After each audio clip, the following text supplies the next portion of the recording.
Hey everybody, this is La Plata Peak. Relaunching the channel here, and despite what the backdrop is here, this is not going to be a conversation about firearms, SIG or otherwise.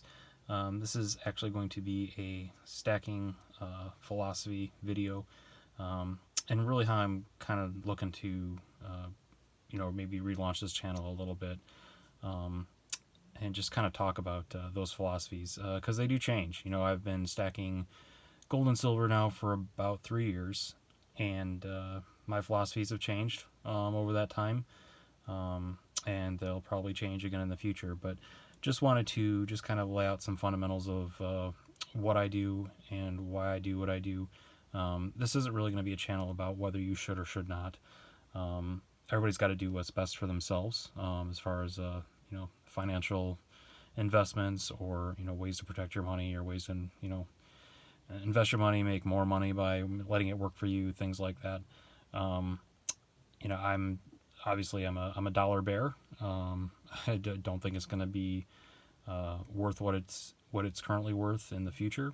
I'm in my early 40s, still got a long way till retirement, so I've got to kind of think in terms of what are things going to be like 30-40 years from now, and that's kind of where I come from. But again, that's not really what this is going to be about.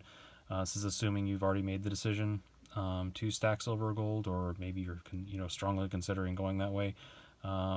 Just kind of maybe make a few videos here on the different portions of my stack and the reasons that I have them, and just kind of put out some food for thought. So without further ado, today's episode is going to primarily be focused on silver bars.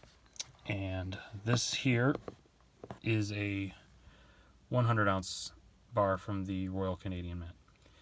This does not really fall in line to my stacking philosophy whatsoever.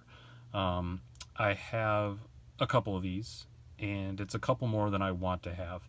I really don't think they're very practical. The reasons I have them is, basically just happenstance. There was a friend who, a few months back, we were having kind of a silver crunch. It was kind of getting hard to find, and they were only able to find a 100 ounce bar. And they called me up and said, hey, if I want to have some silver, but this is all they have, if I buy this, would you take it, and would you be able to, color me up, for lack of a better term? Would you be able to give me some rounds or some other smaller denominated bars in exchange for this? And I said sure, because I wanted that person to at least have the ability to have some precious metals. And so I went ahead and got this from them. Now, right now, as silver's around $17.50 an ounce, I don't think it's that big of a deal to have a 100 ounce bar or two. What do I plan on doing with this 100 ounce bar? Honestly, as soon as the gold to silver ratio drops, well below 100 to 1, which about what it is right now, I'm probably going to trade this in for, hopefully, an ounce to an ounce and a half of gold. I would like to be able to get at least 2 ounces of gold for this, but that really just depends on the gold to silver ratio. So if that drops, I'll probably look my first opportunity to get some gold out of this bar. But having said that, it's nice to look at. It's a nice conversation piece. This is 7 pounds, in your hand of silver. So that's kind of crazy when you think about it, of just how much work it goes into just mining 1 ounce of silver, and to have 7 pounds of it, just kind of all in one fell swoop here. But if you get into a situation where silver does go up significantly, let's just say shoots to the moon and it's $100 an ounce, you're going to be filling out an IRS form basically to cash this in. So and right there, that's going to be taxed pretty quickly. So you're going to be losing that right off the bat. So I don't really recommend selling these for cash. Maybe right now it's whatever. And even now, I think these are actually, before, maybe even 5 or 6 months ago, if you went in and sold a 100 ounce bar at a coin shop, they might give you 90 if you were lucky, of the price of spot. I think today you could probably at least get spot, maybe even a little bit more for anything, just because silver is so hard to come by now. But as far as my personal philosophy, I am going to be looking to unload this as quickly as I can. It's nice to have while I have it, but I do not anticipate keeping it for all that long if I can help it. As long as the ratio stays this high, I'll probably have it, but not really a big part of my philosophy. This bar here is a kilo bar, and it's a little more into my philosophy, not much. I think these are a little more practical. This is a little over 30 ounces. You can see here 32.15 troy ounces. I actually got this because the Golden State Mint, who minted this bar, had a really decent sale on it. And in sticking with my philosophy, as you'll see maybe in future videos, a big part of my silver stacking is to, as I was just talking about, trade in for gold when gold is a little bit cheaper with respect to silver. But this one is, I mean, honestly, I just like the looks of it. I think the aesthetics on this are, just so straight. I mean, it's beautiful. But again, it's not really all that practical.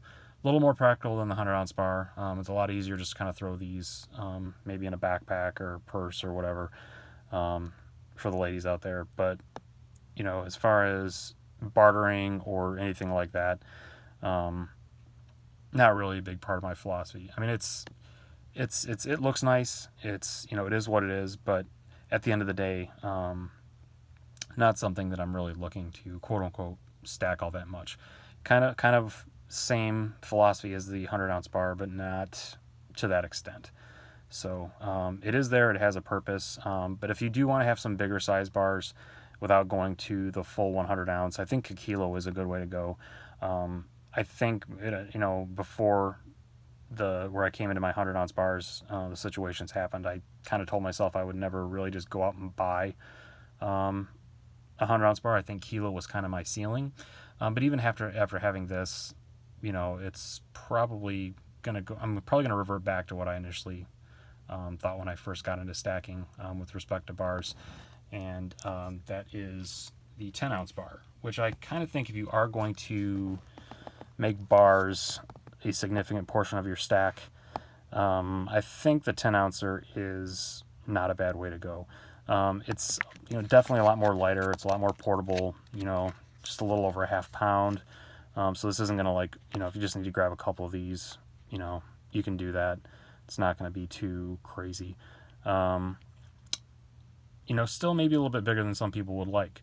I like, it's nice. They're nice and easy to stack. Some people like that. The Scottsdale stackers, which are actually kind of cool because they interlock with one another. But 10-ounce bars to me, and I may hang on to them and I may not. If really push comes to shove and the gold to silver ratio drops significantly, then yeah, I'm going to be taking my 10-ounce bars and probably getting as much gold as I can for them. But they're nice to have. It's a good amount of silver. Just I think for 10 ounces, if I think there's some things there where you can maybe even get down to a barterable situation with 10 ounces, depending on the situation. I mean, if things go completely crazy and silver does become money again, I don't expect that to happen, but if it did, I think you could probably barter with a 10-ounce silver. I wouldn't necessarily recommend it, but I think it would be possible.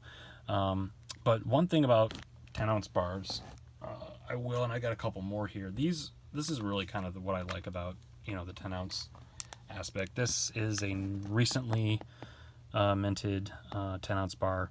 Kind of talks about it was minted in May of this year, 2020, and minted during the coronavirus pandemic.